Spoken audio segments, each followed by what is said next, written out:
ସାହିତ୍ୟରେ ମୌଳିକତା ଜୀବନ ବ୍ୟାଖ୍ୟାର ଶାସ୍ତ୍ରର ନାମ ସାହିତ୍ୟ। ଆଉ ମୌଳିକତା ମୂଳ ଶବ୍ଦରୁ ଉତ୍ପନ୍ନ। ମୂଳ ସତ୍ତା ବସ୍ତୁ ବା ପଦାର୍ଥର ନିଜରପଣ ବା ନିଜତ୍ୱ।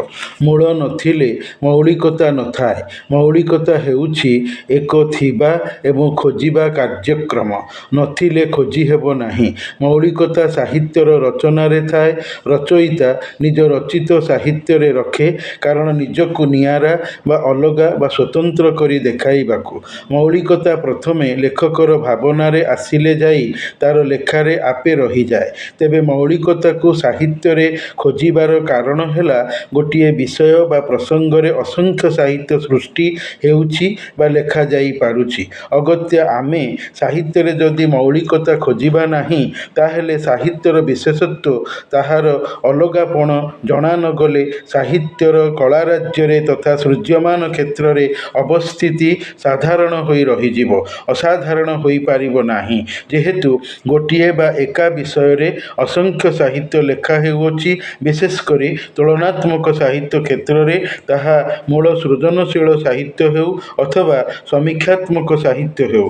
ପୁଣି ପ୍ରଭାବିକତା ଏକ ଭଲ ସାହିତ୍ୟ ପଢ଼ି ପରବର୍ତ୍ତୀ ଲେଖକ ସେହି ଏକା ନାମରେ ଏକା ବିଷୟ ପ୍ରକାରରେ ନିଜ ଦୃଷ୍ଟିକୋଣରୁ ଅଧିକା ଏକ କବିତା ହେଉ ଅବା ଗଳ୍ପ ହେଉ ଲେଖାଟିଏ ଲେଖି ବସିଲା।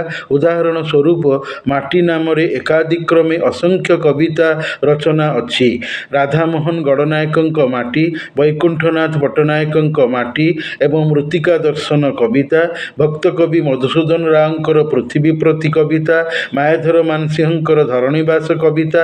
ସେହିପରି ମାଟିର ମଣିଷ ନାମରେ ରାଧାମୋହନ ଗଡ଼ନାୟକ ତଥା ନାରୀକବି ବିଦ୍ୟୁତ୍ପ୍ରଭା ଦେବୀଙ୍କର ମାଟିର ମଣିଷ କବିତା ଅଛି। ପୁଣି ମାଟିର ମଣିଷ ନାମରେ କାଳିନ୍ଦୀ ଚରଣ ପାଣିଗ୍ରାହୀଙ୍କର ଉପନ୍ୟାସ ଅଛି।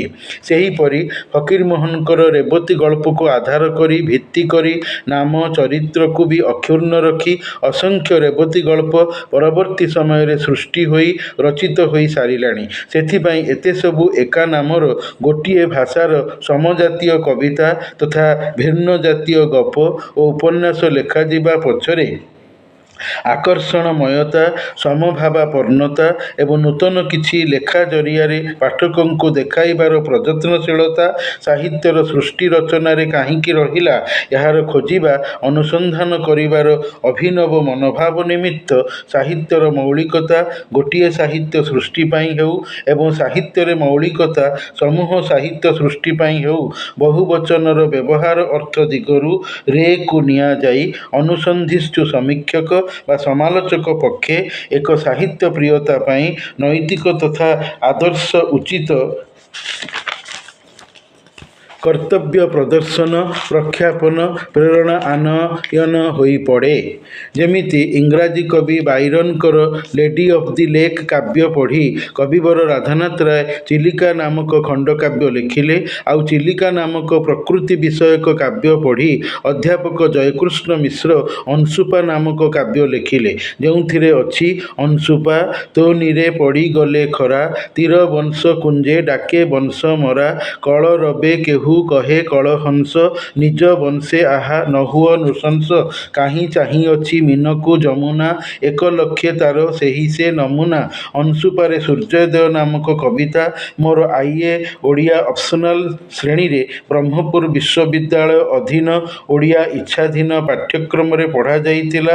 ବ୍ରହ୍ମପୁର ସିଟି କଲେଜରେ ଅଧ୍ୟାପକ ଅଲେଖ ଚନ୍ଦ୍ର ପ୍ରଧାନଙ୍କ ଅଧ୍ୟାପନାରେ 1981ରୁ 1983 ମସିହା ବ୍ରହ୍ମପୁର ସହରରେ ଥିବା କାଳରେ। ସେଥିପାଇଁ ସେ ବା ଏଭଳି ସମୀକ୍ଷକ ସାହିତ୍ୟରେ ହେଉ ଅଥବା ସାହିତ୍ୟରେ ହେଉ ମୂଳ ତଥ୍ୟ ନିହିତ ରହିଥିବାର ଉଦ୍ଦେଶ୍ୟର କାରଣ ପାଇଁ ମୌଳିକତା ବା ଇଂରାଜୀର ଅରିଜିନାଲିଟିକୁ ନିଜର ବହୁ ପଠିତବ୍ୟ ଜ୍ଞାନ ଚାହିଦା ନିମିତ୍ତ ଖୋଜେ।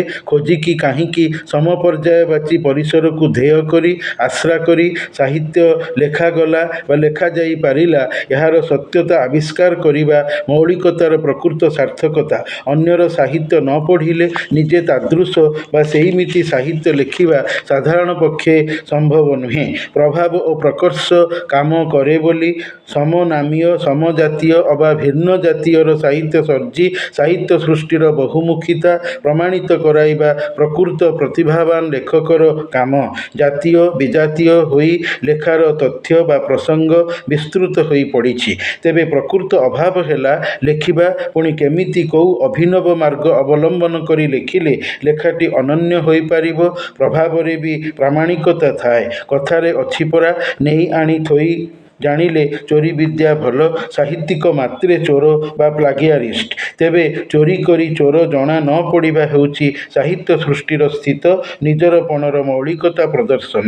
ଯେମିତି ପଦ୍ମଶ୍ରୀ ଡକ୍ଟର ସଚ୍ଚି ରାଉତରାୟଙ୍କର ବଙ୍ଗଳା କବିତା ବନଲତା ସେନ ପଢ଼ି ନିଜେ ସଚ୍ଚି ରାଉତରାୟ ଅଳକା ସାନ୍ୟାଲ ନାମରେ କବିତା ଲେଖିଲେ, ଆଉ ସଚ୍ଚିବାବୁଙ୍କ ଅଳକା ସାନ୍ୟାଲ କବିତା ପଢ଼ି କବି ଗୁରୁପ୍ରସାଦ ମହାନ୍ତି ନିଜେ ଅଧିକା ଏକ ସେଇ ନାମରେ ଅଳକା ସାନ୍ୟାଲ ଆଉ ଅଧିକା ଏକ ସମଜାତୀୟ କବିତା ଅଳକା ସାନ୍ୟାଲ ଲେଖି ସାହିତ୍ୟରେ ହେଉ ବା ସାହିତ୍ୟର ହେଉ ନିଜସ୍ୱ ରୋଚକୀୟ ମୌଳିକତା ବଜାୟ ରଖିପାରିଲେ। ଆଉ ତାହା ହିଁ ହେଉଛି ସାହିତ୍ୟର ମୌଳିକତାର ବିଜୟୀ ବୀର ବିଜୟକରର ନିଦାନ। ଅଗତ୍ୟା ସାହିତ୍ୟର ହେଉ ଅବା ସାହିତ୍ୟରେ ହେଉ ମୌଳିକତା ଏଥିପାଇଁ ଖୋଜାଯାଏ ଲେଖକର ଭାବନାର ଆସିମିଲେସନ ଗୁଣ ପାଇଁକି। ସମତା ଭିତରେ ବିଷମତାର ପ୍ରତିପାଦନ ମୌଳିକତା କରାଏ।